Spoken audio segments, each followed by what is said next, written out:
Hello students, welcome to my channel Vector Editorials. I am Shraddha ma'am and I will be teaching history.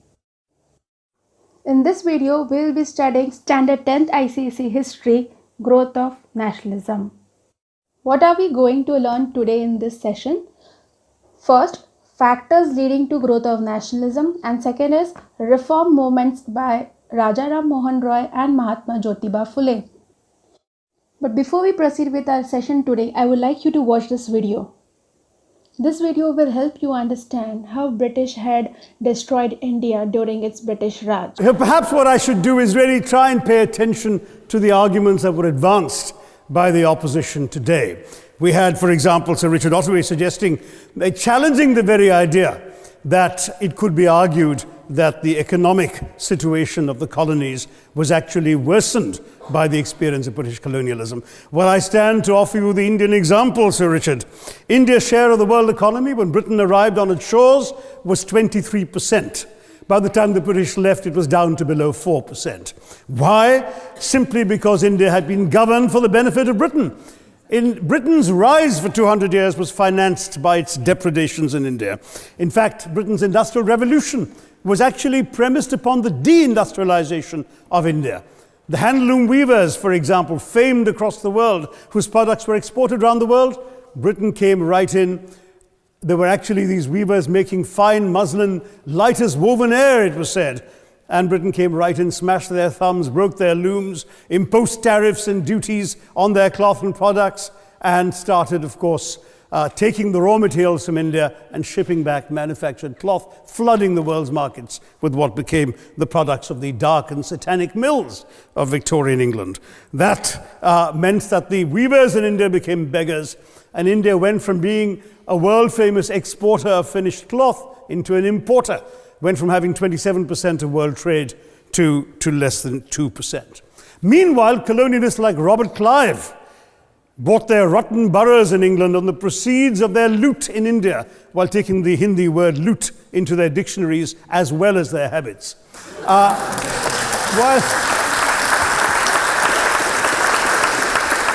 And the British had the gall to call him Clive of India, as if he belonged to the country, when all he really did was to ensure that much of the country belonged to him. By the end of the 19th century, the fact is that India was already Britain's biggest cash cow, the world's biggest purchaser of British goods and exports, and the source of highly paid employment for British civil servants. We literally paid for our own oppression. In the beginning, British came to India and established East India Company. East India Company was only involved with trade and manufacturing goods from the raw material that they acquired from India. Gradually, as the time passed by, they began to dominate the country. They began to rule over the country. Hence, British Raj had begun in the country. The emergence of British rule in India and clash of interest of Indians and British led to revolt. All the repressive policies and the treatment that were given to Indians by British were not acceptable by Indians. This feeling led to revolt of 1857. Indians tried to resist British rule. Indians did try to throw away the British rule, but they failed in 1857. Why did they fail? What was the reason for the failure? One of many reasons of failure was that the feeling of nationalism was missing in India. The parts of country were ruled by various kings, and these different kings of princely states, they were interested only in their territory. They were interested in only protecting their own territory. There was no feeling of nationalism. There was no feeling of unity among the people. The resistance against the British was localized and scattered, which means group of different region and different department fought for different causes. Participants of revolt belonged to different categories. Some were from royal families, Rani Lakshmi Bai, Nawab of Bengal, Bahadur Zafar Shah, and their descendants, zamindars, soldiers, officials of the Indian states. All these people were involved in revolt of 1857. Although the revolt of 1857 failed, it succeeded to inspire Indians to fight against British rule. and Indians were now determined for the struggle of country's freedom. Before I move on to explain the factors that contributed to the growth of nationalism, let us first understand the definition of nationalism. What is nationalism? The feeling of oneness and common consciousness that emerges when people living in a common territory or country share the same historical, political, cultural background, have same language, cultural values, and consider themselves as one nation. Second half of 19th century marks the birth of national awakening in India, that is after First War of Independence 1857. The concept of nationalism was inspired by the French Revolution. Reasons of national awakening were socio-religious reformations and British colonial policies. British had introduced abolition of sati, widow remarriage, introduction of Western education. All these reformations were considered as interference with their religion and society and the way of life Indians had. These reformations were not welcomed or accepted by Indians completely. All these factors led to political awareness, which gave birth to various political associations, which we will be seeing in this chapter. Let's now start with the factors which contributed to the growth of nationalism. Mainly there are 4 factors: economic exploitation, repressive colonial policies, socio-religious reforms, and role of press. The first factor is economic exploitation. Who were they exploited in the economy? There were 4 categories of the society that were exploited: peasants, artisans and craftsmen, working class, and educated Indians. How were they exploited and why they were unhappy with the British rule? Let us study. First, peasants. Peasants were victimized by British policies. They could hardly earn any money to meet their needs. Why this happened?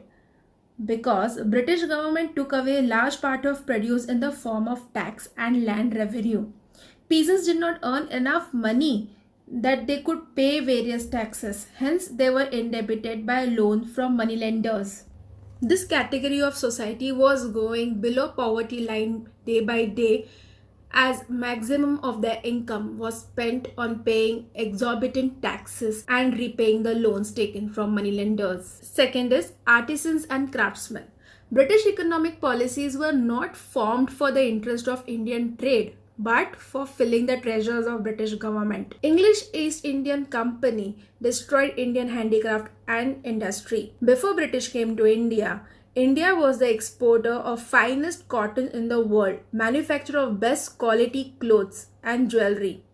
But after East India Company established in India, India became only the center of raw material supplier and market for finished goods. Whatever goods were manufactured by the British companies using the Indian raw material were dumped into Indian markets for sale. These machine goods were very cheaper as compared to Indian handicrafts. That is why they got a great demand in Indian market. East India Company killed Indian market for handicrafts, and now the Indian handicrafts and craftsmen were jobless. There was unemployment in this sector. British policies crippled the livelihood of artisans and craftsmen, as their only source of income was now lost. The third category is working class. With East India Company emerging in the country, many factories were set up, giving employment to Indians. A new social class was formed, the working class. Though working for the British East India Company, even this category did not escape the exploitation. The working class, that is the factory workers, were exploited by factory owners.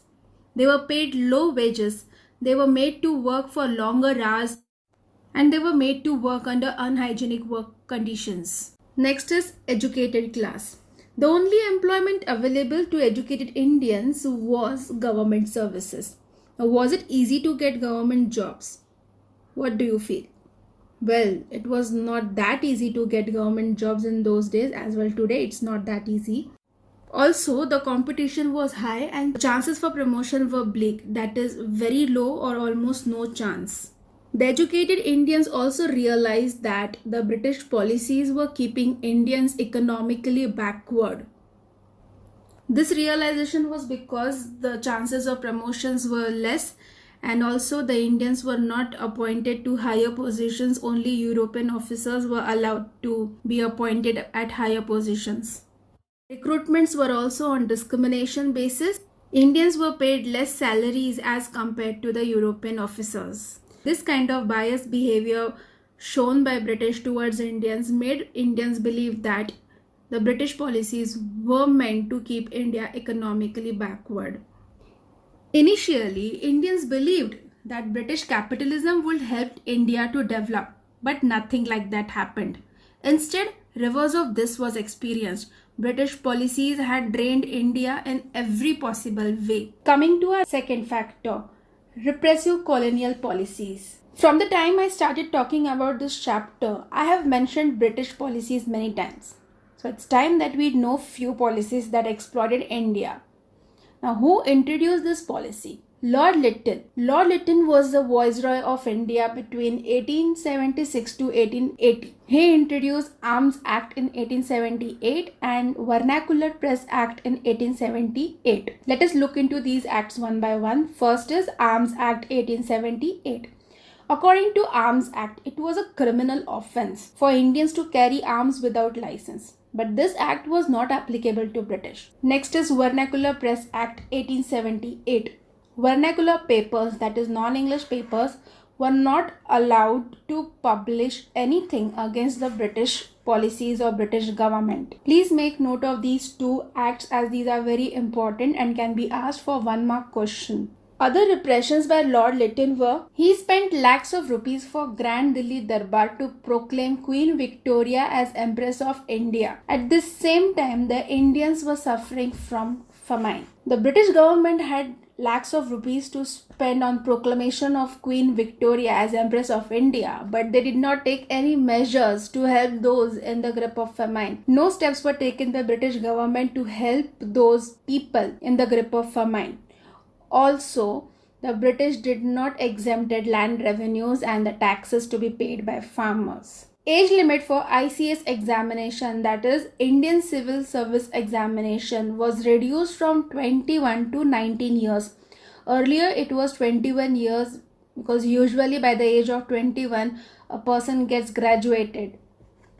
The minimum qualification required for government job was to be a graduate, but then Lord Lytton reduced this age from 21 to 19 years, which made Indians a bit difficult to get into government jobs. The British textiles were exempted from import duties, hence making it easier for them to earn more and more profit. Exemption of import duties on British textiles made Indian goods more expensive as compared to the British goods. Eventually, the British goods had great exposure in the foreign markets than the Indian goods had. Again, here also, foreign trade for India was almost destroyed due to British. After Lord Lytton came Lord Ripon.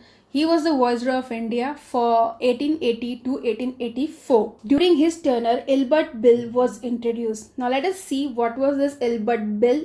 Who made this Ilbert Bill? Sir C.P. Ilbert, who was the law member of Viceroy's Council, prepared a bill. It was popularly known as Ilbert Bill because it was designed by Sir C.P. Ilbert. In 1883, Lord Ripon introduced this bill to abolish judicial disqualification on race distinctions. That is, Indians could not complain against Europeans and Europeans will not be tried in the court. But this bill was not welcomed by British, hence this bill was withdrawn, making it clear to Indians not to expect justice and fair play where the interest of European community were involved. Justice during British government was on the basis of discrimination between Europeans and Indians. Coming to our third factor, socio-religious reform. The impact of Western education led to rational, humanitarian and scientific approach to life. It helped educated Indians realize the need of reformation of religion and society.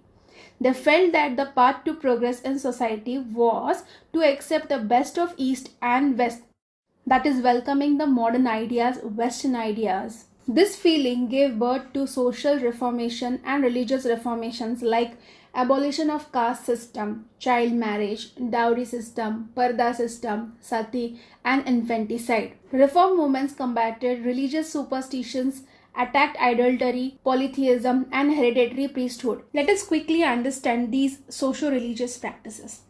During earlier days, people were biased on the basis of religion. For example, Brahmins never visited the low-caste families. Shudras were not allowed to visit temples.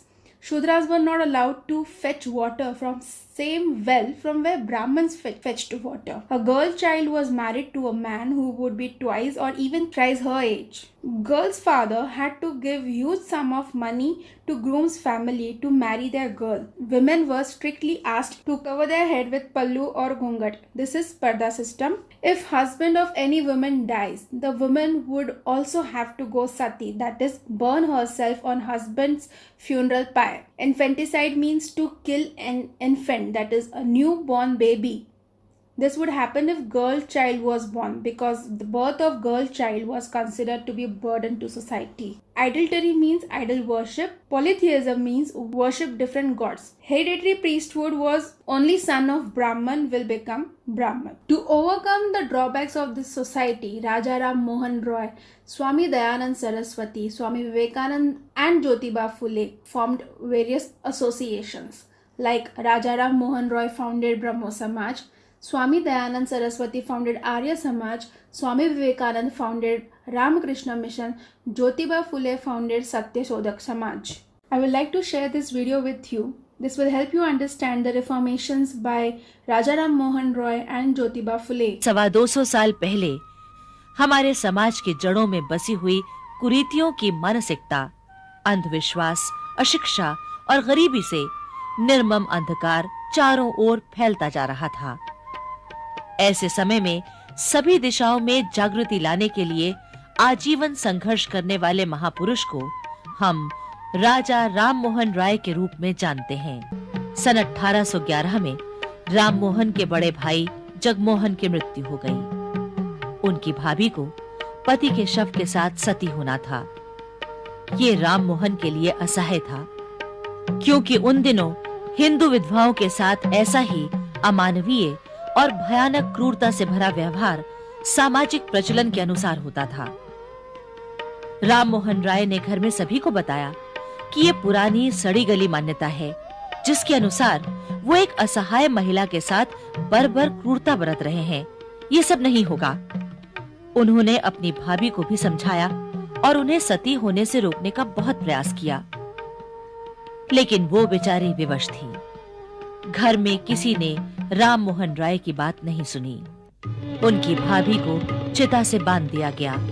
वो चीख-चीख कर आग की लपटों से झुलसते शरीर और जलकर फूटती आंखों के असह्य दर्द बताती रही, पर किसी ने नहीं सुना और वो सती हो गई। हिंदू समाज जैसे एक बहुत बड़े अंधेरे में घिरा हुआ था। सती प्रथा, बाल विवाह, अशिक्षा तथा अन्य सामाजिक कुरीतियों के फंदे ने पूरे समाज को बुरी तरह जकड़ रखा था। पुरातन पंथी समाज के विचारों से राम मोहन राय की मुठभेड़ शुरू हो गई। राम मोहन राय की मां तारिणी देवी के विचार तो और भी पुराने थे। उन्होंने घोषणा कर दी, इसके लिए मेरे घर में स्थान नहीं। विवाद न बढ़े इसलिए राम मोहन ने घर त्याग दिया। वे शमशान के निकट घर बनाकर रहने लगे। उधर ईस्ट इंडिया कंपनी के प्रतिनिधि के रूप में वो भूटान गए। उन दिनों भूटान और कूच बिहार राज्यों के बीच सीमा विवाद चल रहा था।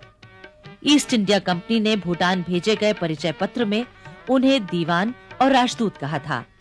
ये किसी भी भारतीय के लिए बहुत बड़ा सम्मान था। 1814 में राम मोहन राय कलकत्ता आकर बस गए। उन्होंने ईस्ट इंडिया कंपनी की नौकरी छोड़ दी। अब उन्हें समाज सुधार के कामों के लिए अधिक समय मिलने लगा। उन्होंने वेदांत सूत्र, ईश और केन उपनिषदों का बांग्ला और अंग्रेजी में अनुवाद किया। अपने लेखों में उन्होंने लिखा, शास्त्रों और तर्क द्वारा निर्धारित रास्ते पर हमें चलना चाहिए। सत्य की स्थापना के लिए शास्त्र, तर्क और ईश्वर की दया तीनों ही आवश्यक हैं। तर्कों को हमारी नैतिकता के विवेक और ज्ञान का प्रकाश चाहिए। इसके बाद हम सर्वशक्तिमान ईश्वर की दया पर निर्भर कर सकते हैं।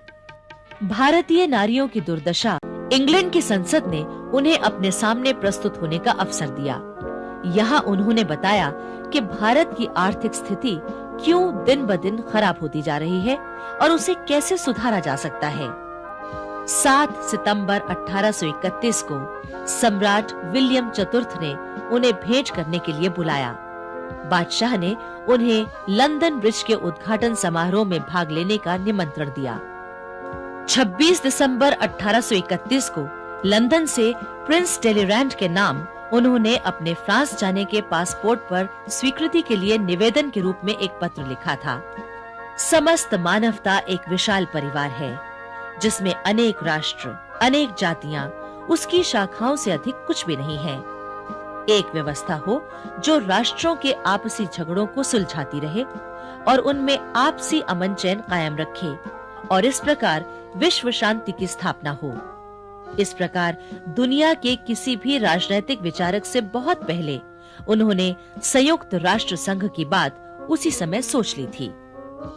आजादी, सह अस्तित्व और समानता की भावना से प्रेरित फ्रांस के लिए राम मोहन राय के मन में प्रशंसा की भावना थी।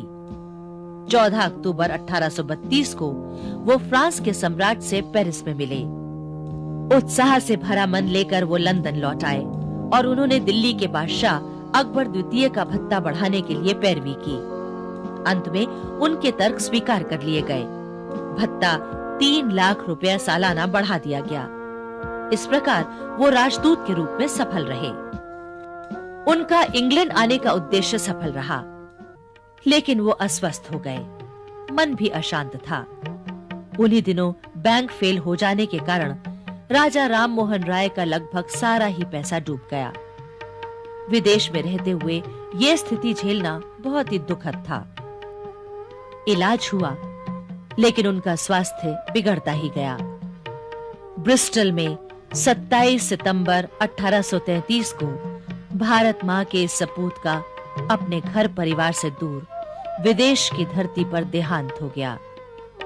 इसके अनेक वर्ष बाद सन 1842 में राजा राम मोहन राय के मित्र देवेंद्र नाथ टैगोर इंग्लैंड गए। उन्होंने उनकी अस्थियों को नए स्थान पर रखवाकर उसके ऊपर भारतीय शैली का सुंदर स्मारक बनवा दिया। राजा राम मोहन राय ने अंधविश्वास और अशिक्षा के अंधेरे में पड़े भारतीय समाज में जागृति लाने के लिए अपना पूरा जीवन होम कर दिया। उनके विचारों के विरोधी उन पर लगातार प्रहार करते रहे, पर वो एक ऊंचे शिखर की तरह अडिग और अटल रहे। उन्हें कोई झुका न सका। पाठशाला का उद्घाटन करें।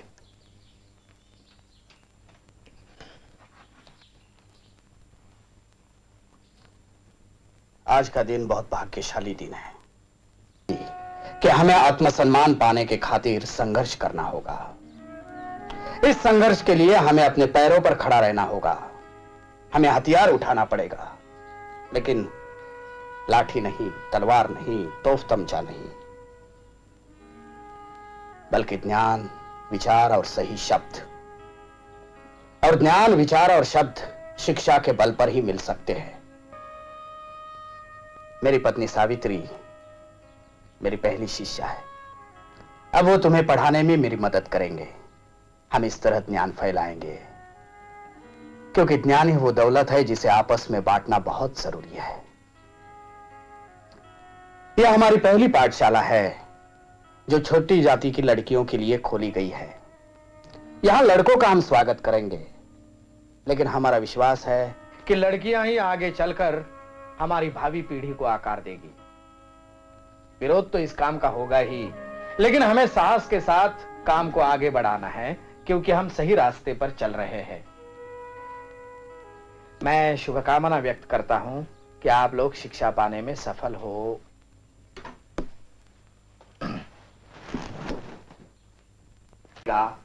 और इसी लक्ष्य से सत्य शोधक समाज की स्थापना की जा रही है।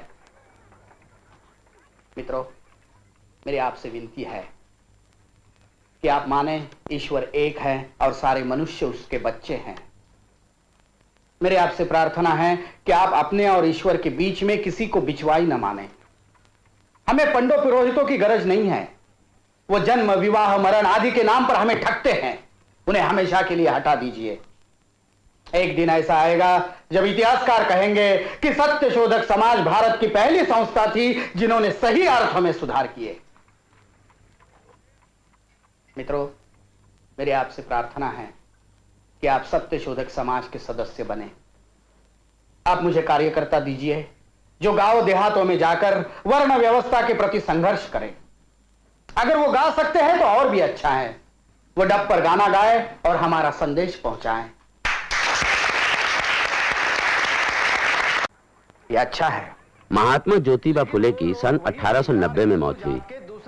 इसके 30 साल बाद सबकी खातिर अधिकार मांगने के लिए राजनीतिक आंदोलन का उनका सपना तब पूरा हुआ जब महात्मा गांधी के नेतृत्व में इंडियन नेशनल कांग्रेस आम हिंदुस्तानी की संस्था बनी। सन 1932 में जब महात्मा गांधी को यरोड़ा जेल में बंद कर दिया गया, तब उन्होंने ज्योतिबा के सपने को सही मानते हुए कहा था, ज्योतिराव फुले सच्चे अर्थों में महात्मा थे। इसलिए मेरी आपसे विनती है कि आप सत्यशोधक समाज से जुड़े रहिए, सत्यशोधक समाज के काम को आगे बढ़ाइए। अगर हम में एकता रहेगी तो हम समाज को बदल सकते हैं। महात्मा ज्योतिबा फुले की जय! महात्मा ज्योतिबा फुले की जय! Mahatma Jyotiba Phule. Raja Ram Mohan Roy believed that there was only one God and he believed in worshipping one God. He was against idol worship. He also laid emphasis on prayer and meditation. He started campaign against abolition of sati, parda system, polygamy. Polygamy means a man can marry many women, and he was also against child marriage. With his efforts, William Bentinck passed law in 1829 making sati practice illegal. Mahatma Jyotiba Phule in 1854 established school for untouchables and started a private orphanage for widows. He believed that only through education the depressed classes can be improved. They could be taken towards success. He pioneered the widow remarriage movement in Maharashtra and worked for the education of women. Mahatma Jyotiba Phule and his wife Savitribai Phule's contribution towards women empowerment in Maharashtra is very remarkable. Our last factor for the session is role of press. Newspapers played important role in developing sense of nationalism among Indians. Now, how newspapers were important? It was through the newspaper that message of patriotism, ideas of equality, liberty, freedom, home rule movement and independence was spread among Indians. The exchange of views from different social groups were possible and also organizing political movement was possible. The prominent newspaper during those time were the Amrit Bazar Patrika, the Bengali, the Tribune, the Pioneer, the Times of India, the Hindu and Statesman in English language. These newspapers helped Indians to understand the unjust policies of British government, and the true nature of British rule was exposed with the help of these newspapers. So here we came to an end to our today's session where we have completed factors leading to growth of Indian nationalism and the reformations by great reformers Raja Ram Mohan Roy and Mahatma Jyotiba Phule. I hope you find this video very helpful. Please let us know in the comment section below. Thank you for watching our video. Like, share, comment, and don't forget to subscribe to our channel.